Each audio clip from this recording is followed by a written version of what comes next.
আজকে রান্না করব আমি হাতে মেখে কাসকি মাছের চচ্চড়ি। দিয়ে দিলাম কিছু পেঁয়াজ কুচি, কিছু কাঁচামরিচ কুচি, পরিমাণ মতো লবণ, পরিমাণ মতো হলুদের গুঁড়া, হাফ চামচ রসুন পেস্ট, হাফ চামচ পেঁয়াজ পেস্ট, দিয়ে দিলাম পরিমাণ মতো সরিষার তেল, 2টা তেজপাতা মাঝখানে কেটে টুকরো করে নিয়েছি। এবার ভালো করে মেখে নিব। দিয়ে দিব কাসকি মাছ। কাসকি মাছ দিয়ে ভালো করে মেখে নিব।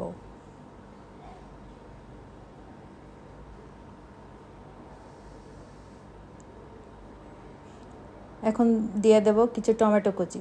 টমেটো কুচি দিয়ে ভালো করে মেখে নিব। দিয়ে দেব পরিমাণ মতো পানি। পানি দিয়ে ঢেকে দেব বলক আসা পর্যন্ত।